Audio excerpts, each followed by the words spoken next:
People can see straight through you now. And you have been treating that like a wound. Chosen one, I need you to sit with that first sentence before we go one step further. Because it explains something you have been trying to explain to yourself for years. There was a season in your life when you could perform. You could walk into a room and put on whatever the room needed. Pleasant, agreeable, interested in things you were not interested in. And it cost you almost nothing, because everybody does it, and you were good at it, and nobody ever suspected anything underneath. That ability is gone. It did not fade. It broke. Somewhere between then and now, and no amount of effort has brought it back. You try to laugh at the joke and your face refuses. You try to nod along and something in your chest locks up. You sit down at a table with people you have known for 15 years, and you can feel the whole thing pressing on you like weather. And you go home exhausted, and you cannot tell your spouse why. Because the room was heavy, sounds like nothing when you say it out loud. My name is George. I have spent a long time now sitting with people who lost the ability to hide, and thought they were losing their mind instead. Kitchen tables, church parking lots, a hospital cafeteria at 4 in the morning with a styrofoam cup going cold in my hand. And nearly every one of them said some version of the same thing to me. Something is wrong with me. And I do not know when it started. So let me answer that plainly, up front, and then spend the rest of our time showing you why it is true. Nothing is wrong with you. Something is finished in you. And the finishing is what everybody around you is reacting to. Now, the internet has a name for this. You have probably run into it, this idea of a crystalline body. A body that turned clear, that stopped being solid, that started running on light instead of on flesh. And I understand why the phrase caught you. It caught you because it is the first language you ever found that came close to describing what is physically happening to you. But I am not going to leave you there, because that language will comfort you for a week and then leave you stranded. What is happening to you is older than that phrase, and it is written down, and it has a purpose attached to it. Turn to the last pages of the Bible with me for a second. John is trying to describe the city coming down out of heaven, and he runs out of words, so he reaches for the only comparison he has. He says the city was pure gold, like clear glass. Think about that for a second. Gold does not do that. Gold is the densest, heaviest, most opaque thing a man in that world could imagine. You cannot see through gold. And John says the gold in that place had been refined so completely, taken so far past every furnace we know about, that it went transparent. That is not a New Age idea. That is what purity does. It does not make you shiny. It makes you see through. He says the same thing about the river running down the middle of that city, clear as crystal. He says the same thing about the floor in front of the throne, a sea of glass. Everywhere the presence of God is strongest in that book, the material world stops hiding things. There are no shadows in that city. Not because the lights are bright, but because there is nothing left in it that needs covering. And here is where it gets real for you. That process does not start when you die. It starts in a kitchen in Ohio on a Tuesday, in a person who has no idea what is happening to them, when God begins refining a life until the light can pass through it. You are not becoming a crystal. You are becoming a window. I want you to hold that image, because we are going to keep coming back to it. For most of your life, you tried to be a wall. Walls are respected. Walls hold weight. They keep the weather out. And this is the part you loved. Nobody can see through a wall. You can put anything you want behind a wall. Grief, doubt, a marriage that has been quiet for 2 years, a habit you swore you were done with. A wall keeps your secrets and asks nothing of you. But God did not build you as a wall. He built you as a window. And a window has exactly one job, which is to let light through. And it pays exactly one price for that job, which is that it cannot hide a thing that stands behind it. So when you say to me, George, why can I not fake it anymore? That is the answer. You cannot fake it, because the glass went in. And glass does not choose what it shows. Now let me take you back to a man who lived this before anybody had a word for it. Moses comes down off that mountain with the stone tablets under his arm. And scripture says something almost unbearable about him. It says his face shone, and he did not know it. He had been in the presence of God for 40 days, and the light had gotten into his skin, and he walked down that mountain completely unaware that anything about him had changed. He was thinking about the tablets. He was thinking about what he was going to say to the people. He had no idea he was carrying the evidence on his face. And here is what happened when he reached the camp. Aaron and the leaders of Israel saw him, and they were afraid to come near him. These were his people, his own brother, men who had eaten with him, and argued with him, and buried their parents with him. And they backed up. Chosen one, have you had that happen? Have you walked into a family gathering, carrying nothing but what God put in you, saying nothing unusual, doing nothing dramatic, and watched people you have loved your whole life take one step back from you? You have spent years assuming that was your fault, that you had gotten strange, that you had become the intense one, the heavy one, the one people brace for. So you started managing yourself. You started dimming on purpose before you even walked in the door. Moses did that too. He put a veil over his face. And most people preach that as humility. But read what it actually says. He veiled himself so the people would not watch the glory fade. He was not protecting them from the light. He was hiding the fact that the light was running out, because he was only in the presence for 40 days, and then he had to live in a camp full of people who could not tolerate what he brought back. You have been wearing a veil for years for the same reason, not because the light is too much, because you are afraid somebody will notice it dimming when you are around them. And here is what most people miss about the whole arrangement. The veil worked. The people were comfortable. Nobody backed away from Moses with the veil on. That is exactly why so many chosen ones stay veiled for decades and call it peace. It is not peace. It is a wall built out of fabric, put up over a window that God installed on purpose.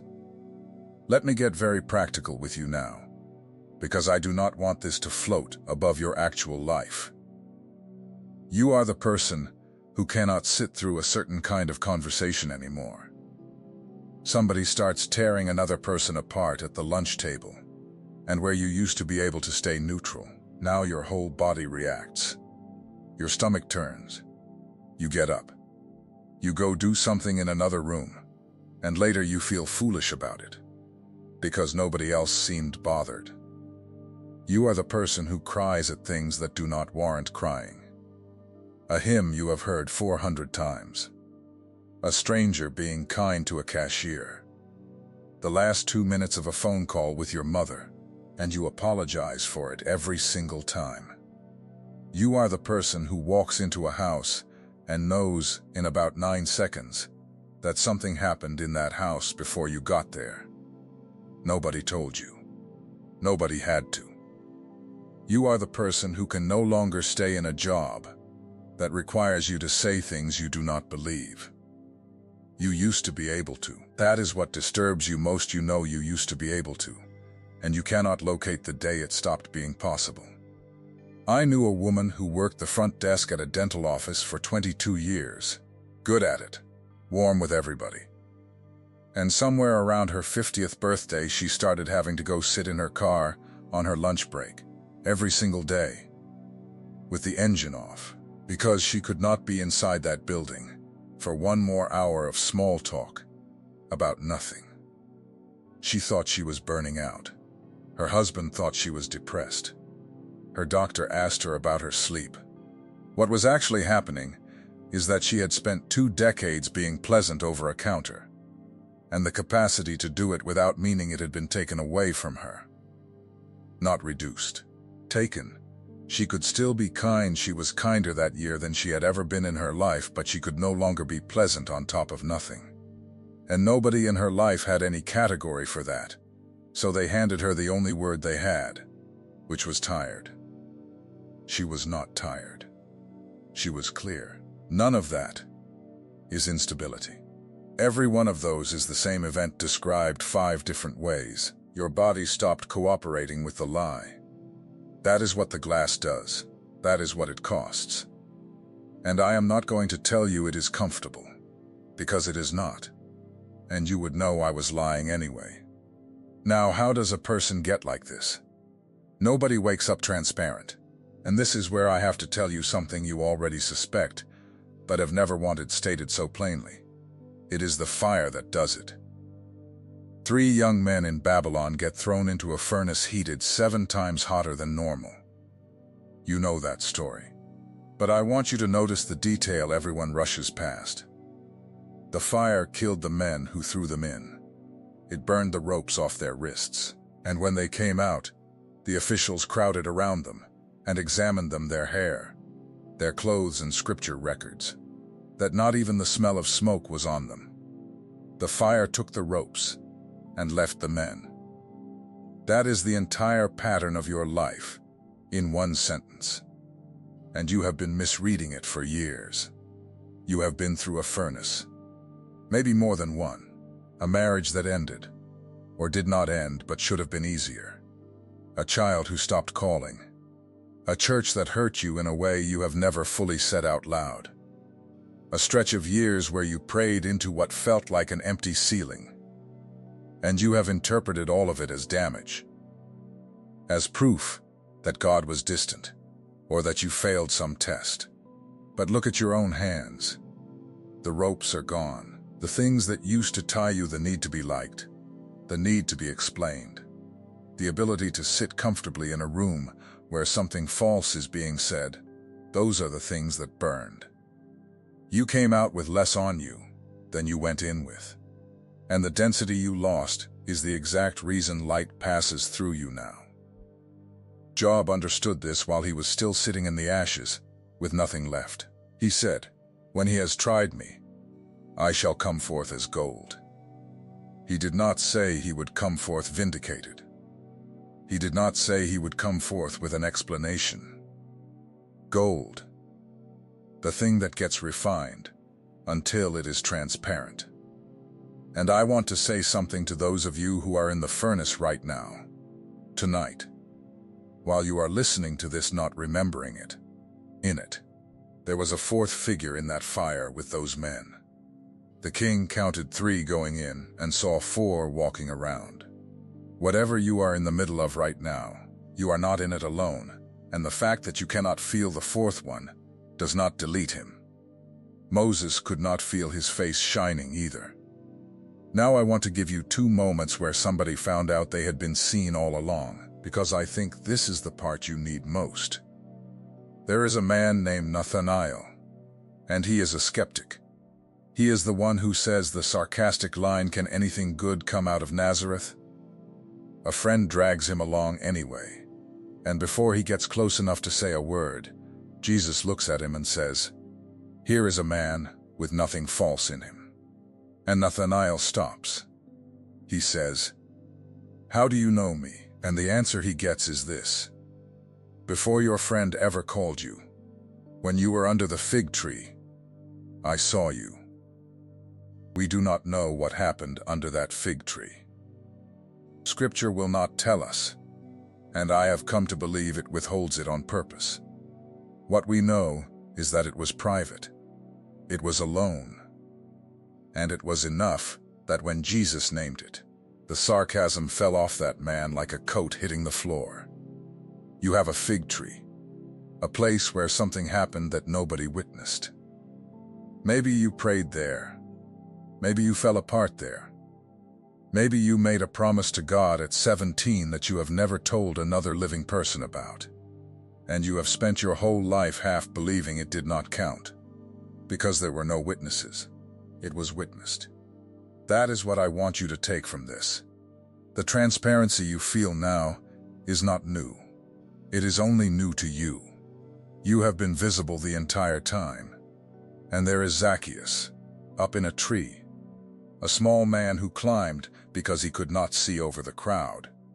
And who chose a tree specifically because trees are where you go when you want to watch, without being watched. He was despised in that town. He had earned it. And Jesus stopped under the branches, looked up, and used his name. Think about the exposure in that. Not gentle, not private. In front of the entire crowd that hated him.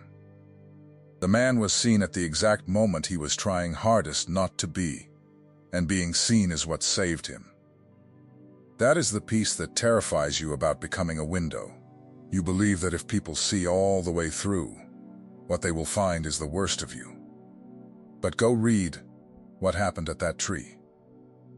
The seeing came first, and the change came after, and Jesus invited himself to dinner before Zacchaeus fixed a single thing about his life. God does not move things without purpose. If this message reached you today, there was a reason before you ever clicked. The secret protocol carries the 7 keys that reveal what was deposited in you before your birth and what the Spirit is beginning to awaken in this exact season. The full audiobook is included to walk with you in your quiet moments, and the awakening map as a bonus unveiling the 5 stages of spiritual awakening. Where you have been, where you are, and what is coming. Link pinned in the first comment. But divine windows do not stay open indefinitely. Now let me deal with the hardest part of all of this, which is what your transparency does to other people. Because this is the thing you have been silently blamed for, and I want you to stop carrying that blame tonight. There is a man named Stephen standing trial in front of the council, and while the accusations are being read against him, everyone in that room turns and looks at him, and Scripture says they saw his face as it had been the face of an angel, sitting in the defendant's place, outnumbered and shining. And what did that room do with it? They did not soften. They covered their ears. They shouted so they would not have to keep hearing him, and they rushed at him all at once. Chosen one. That is your family gathering. That is your workplace. That is the friend who cooled off on you and never gave you a reason. Not because you attacked anybody. Because light arrived in the room and made no accusation whatsoever. And the human heart cannot stand to be in the presence of something it has to measure itself against. Here is what I have watched happen 1,000 times. A person becomes transparent, and the people around them do not experience it as beauty. They experience it as pressure. Because when you stop performing, everybody who is still performing suddenly notices that they are performing. You did not point it out. You did not say a word. You just stopped joining in. And your silence did more than a sermon would have done. That is why the reaction is so strong and so out of proportion. Walls are comfortable to stand near. Windows change the light in the whole room, and not everybody wants their living room lit.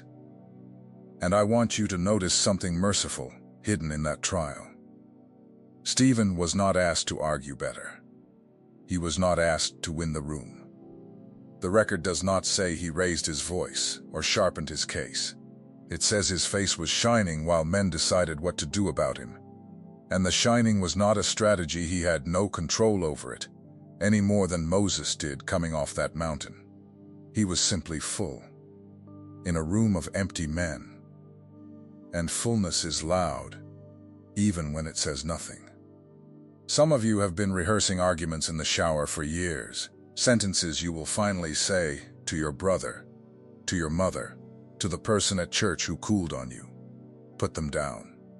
You were never going to win that conversation with better sentences, and you do not have to. What unsettled them was never your position. It was your face. So people call you intense. They call you difficult. They say you have changed, and they do not mean it as a compliment. Somebody in your family has probably said out loud that you think you are better than everybody. And you went home and cried about that, and searched yourself for pride, and could not find the pride they were describing, because it was not there. What they felt was not your pride.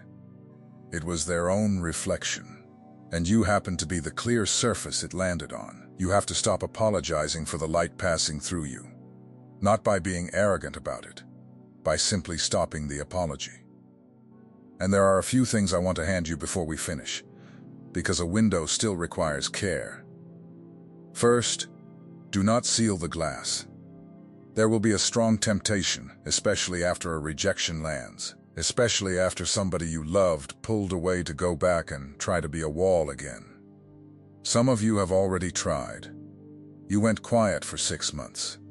You stopped talking about the things that stir you. You went back to nodding along at the lunch table.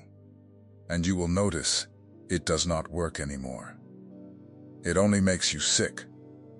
You can put a curtain over a window, but you cannot turn it back into brick. Second, keep the glass clean. This is where I want to be direct with you, because transparency without care becomes something else entirely.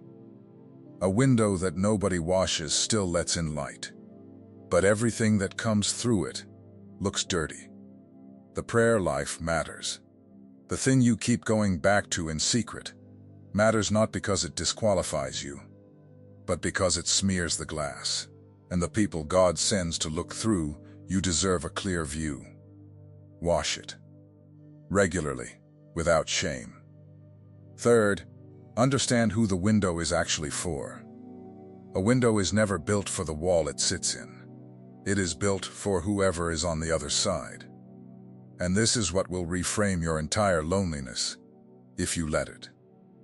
You have been treating your transparency as something that happens to you. It is something that happens through you.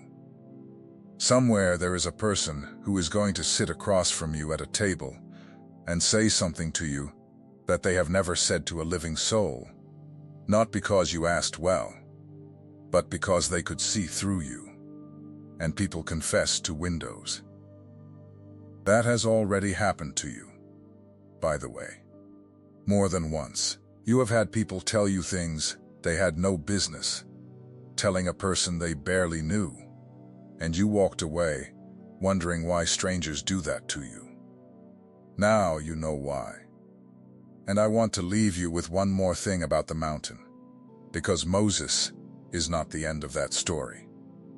Centuries later, on another mountain, Jesus took 3 friends up with him and was transfigured in front of them.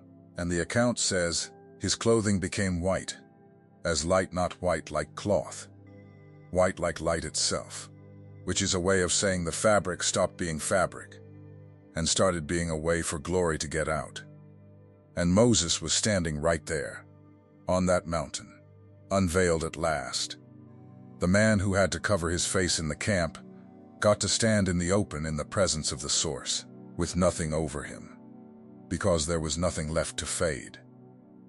That is where this ends for you. Not with you learning to explain yourself better. With you standing somewhere, at some point, in front of people who could never handle it in this life, with the veil off and nothing dimming.